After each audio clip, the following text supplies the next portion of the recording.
Xicana Boxing here with a quick video on this weekend's action.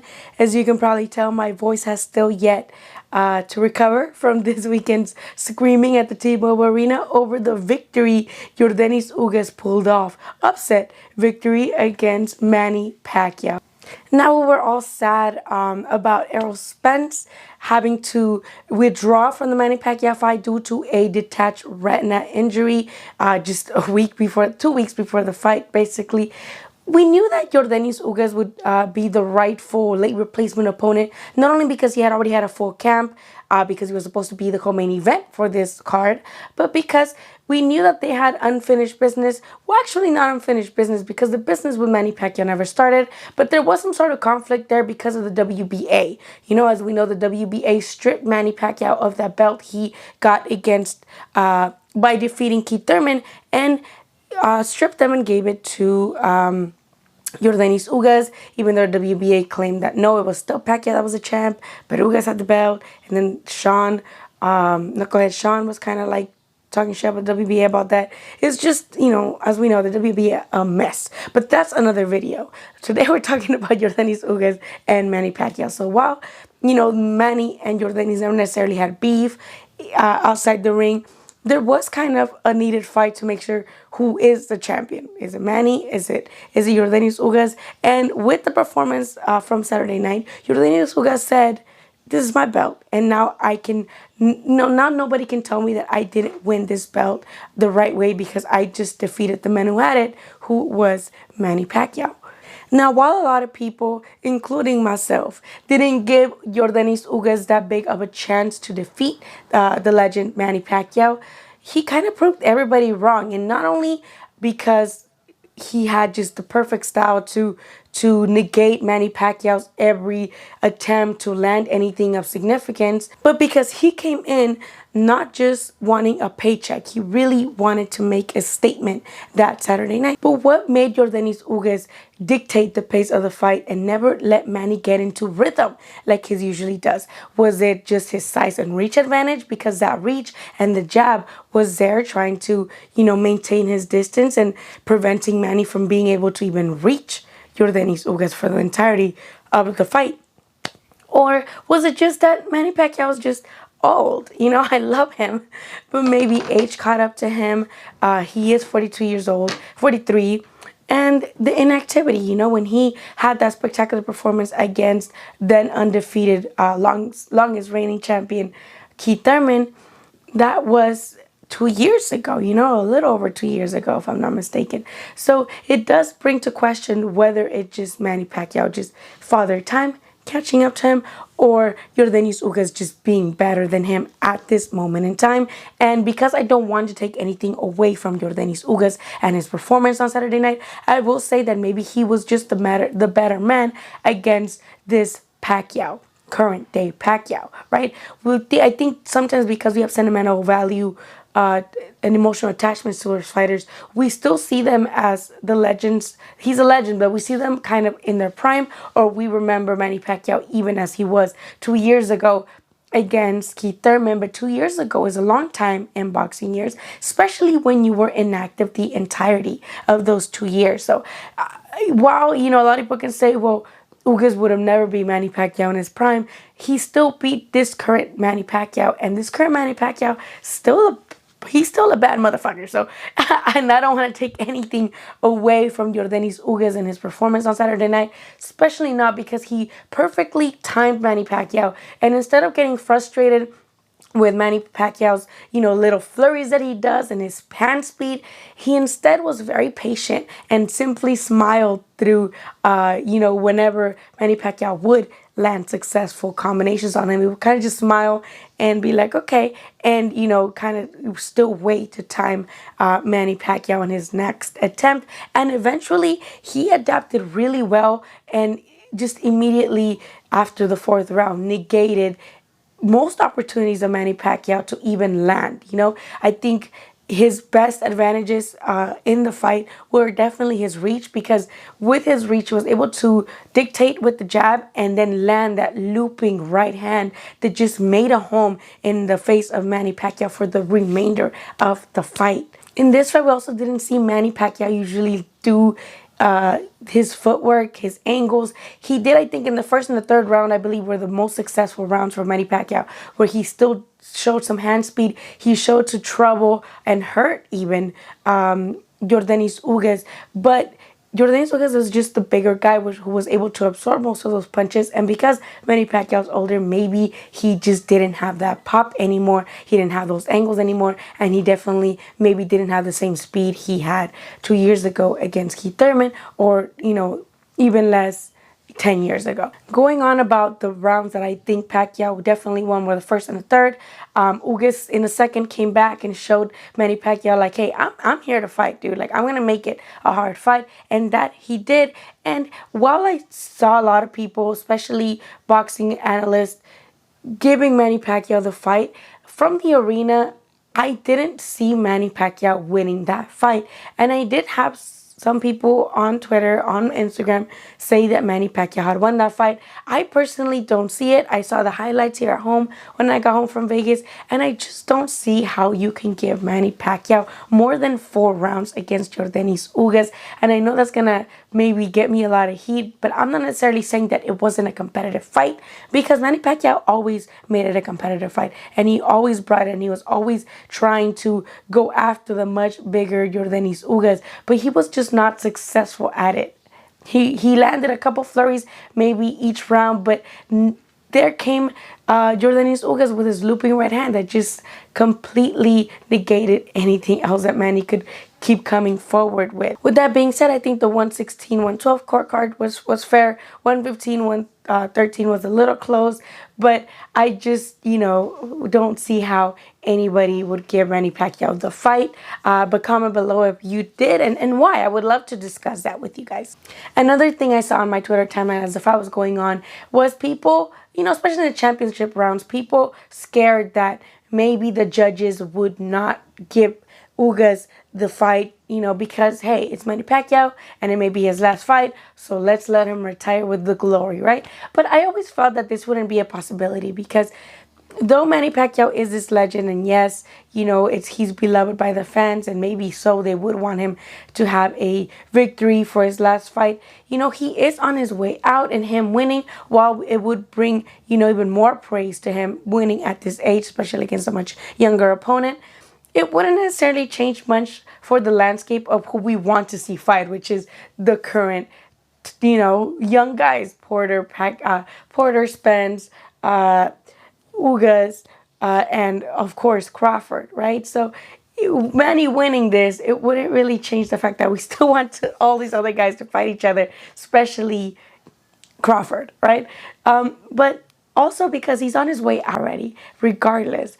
And out of PBC, if I'm not mistaken, this was Manny Pacquiao's last fight with PBC, and I think it wasn't in their best interest ever to rob Yordenis Ugas, because Yordenis Ugas could actually become more marketable with a victory over Manny Pacquiao. And Yordenis Ugas is still with PBC, and Yordenis Ugas can be more, may be now a bigger name, because now so many people know him before beating Manny Pacquiao, that a fight with Errol Spence would be that much more intriguing and would bring in that much more viewers. So I feel like this was like, no, wait, we can't, that won't happen, because this guy is the present of what we can work with in the boxing welterweight division, while Manny Pacquiao, he's on his way out, whether he had won or not. Now, one thing that did kind of leave a sour taste in my mouth, and I really wish Manny wouldn't do this, is in the post-fight press conference, he kind of went in on about how he had leg cramps and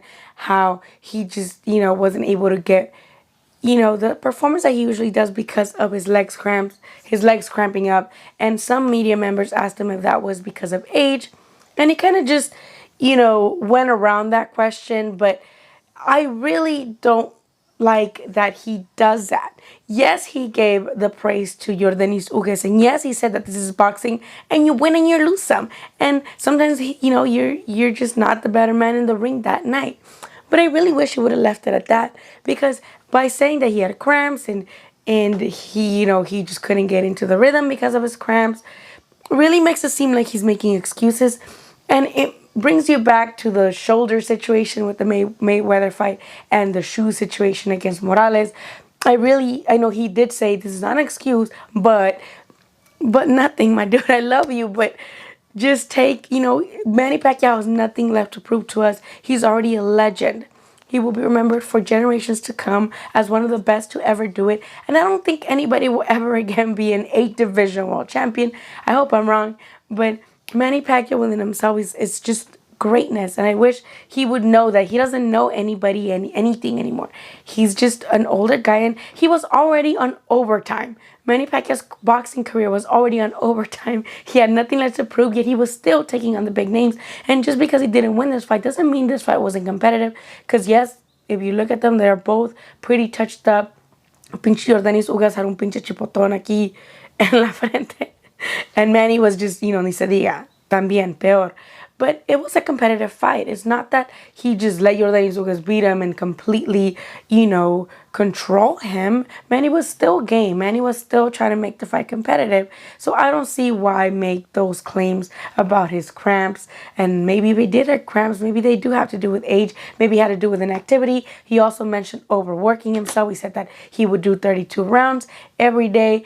And I can see why that can be an issue of him maybe thinking I'm going to train hard because I'm older, but maybe it should have been like, no, I need to chill because I am older. And because I am older, overtraining might actually not have a good effect. It might actually make it worse. It might actually make it worse. Maybe he didn't know that with his age, his body was not going to respond the same to, the extensive training. But at this point, bringing those things up, especially post-fight, seems like you're not necessarily ready to accept that you just lost. On the other hand, Yordenis Ugas, the world is opening up to him even more now with this victory, especially with his personal history coming from Cuba. It's a great win for him, It's just a dream come true, and this will only bring better paydays, better opponents, and much more intriguing fights that the fans will legitimately be intrigued to see. Again, while we wanted Errol Spence against Manny Pacquiao, this makes us wonder, okay, well, how would Errol Spence do with now Ugas? How would Errol Spence take that looping right hand? Will it be as efficient as it was against Manny Pacquiao or not? Because Manny Pacquiao is just small. And, will Errol Spence be the same after now this other injury, right? It's the eye stuff. That's kind of hard to predict how he's going to recover from. Now we even also question if maybe Errol Spence would have put Manny Pacquiao to sleep, because this Manny Pacquiao that shut up on Saturday night wasn't the same fast angles and flurry little Manny Pacquiao that we are used to seeing. It brings up more questions. And what do you guys think? Do you guys think that the fight between Manny Pacquiao and Errol Spence still happens? We saw both. We saw his tweet like, man, with the little cute like emoji. And then same with Crawford, who was like, man, what if, or something like that. Like, because he also had his chance to maybe fight Manny Pacquiao when they were both at a top rank stable. So everybody's like, man, that could have been me now, So it wasn't them. It was Yordenis Ugas, who, I think it's crazy how things works, because Errol Spence got injured, but then Fabian Maidana, who was actually supposed to challenge for Yordenis Ugas' WBA title, was actually injured too. He got like a cut underneath his eye. And it's crazy how things happen. Both of their opponents got injured, and it made for them to fight, for that WBA belt that they were both fighting belonged to them. Now, I would love to know you guys' thoughts in the comments. Do you guys think that Manny Pacquiao should retire? He said he's 60-40. He said he doesn't know that right now. He wants to relax with his family and then figure it out. But do you guys think he retires? What do you think is next for him if he doesn't? Do you think you still want to see the Errol Spence fight? Or do you feel like, no, let's not do that, because that Manny Pacquiao would get hurt against Errol Spence? Or do you feel like, damn, Errol Spence might not be the same, and maybe Manny Pacquiao can beat him if he's not the same and if his eye does not fully completely recover? Or would you rather just be like, Manny, we love you, great career, go retire, go do your, try to be president in the Philippines. Now let Ugas and Spence unify, and then so that Spence and Crawford could be for undisputed, and then it could be this huge freaking mega fight. A bitch can dream, please. You know, that would be amazing. But let's talk about the undercard, because in the undercard we did have the co-main event, which of course was supposed to be the card opener move up, which was Guerrero versus Ortiz. And of course, we were all like, what year is this? You know, Ghost Guerrero versus Victor Ortiz. Like, what? Am I a child again? I'm like, what's going on? You know, but it's weird because when this fight got announced, I was very excited for it, and I was like, okay, cool. Like, I can't wait for these two, you know, over their prime gentlemen to just give us an entertaining bullshit fight, you know, like just to get us pumped for the main event. However, what turned into what we thought was going to be, you know, kind of a slugfest between two washed guys ready to prove that they still got it, turned into like when your relatives get drunk and they fight each other at the family party. That's what it seemed like. They were like punching slow, punching like I do in my dreams. They got stopped pretty quick. Guerrero had Ortiz kind of hurt and stumbled in the first couple rounds. Then Vicious, he came back and actually stunned Guerrero with his own shots as well. I still have to rewatch that fight, but from the arena, it kind of looked like Victor won. But maybe I'm tripping. Tell me in the comments if I'm tripping, because I was in the arena. You know, the arena in person is, the arena on TV is very different. So I still have to rewatch that fight. But from the arena, it seemed like Victor got the most significant punches. You know what I mean? I don't know, though. I was also recovering from being drunk the night before, so my judgment may be completely out. You let me know what you thought of this weekend's card down in the comments. And like I mentioned before, do you want Manny Pacquiao to retire? Do you think he has nothing left to prove? Do you think Ugas should fight Errol Spence? Or do you think maybe try to do a Crawford fight? Or do you think, you know, Spence is the same after that? And just what are your thoughts on the card in general? Do you regret paying those $75? Or do you wish you had been at the arena for what could have been Manny Pacquiao's last fight? Personally, I will always have a special place in my heart for Manny Pacquiao, because I grew up loving him, even though he was kicking every one of my Mexican favorites' asses. My family loved Manny Pacquiao. My dad loved Manny Pacquiao, and I'm always going to have that emotional attachment to him because of the amazing fights he put up, and because even though he was older, he was still taking on really good competition. So I feel like I'm always gonna love Manny Pacquiao, and I hope that he does retire so he doesn't get slept again like he did against Marquez. Okay, you guys let me know what you guys think in the comments, and don't forget to like and subscribe. I might go live sometime this week. I'm still trying to figure out the schedule for that, because there's other sports in the times that I kind of want to go live. So just, you know, don't forget to follow me on my social medias, and I'll see you guys next time.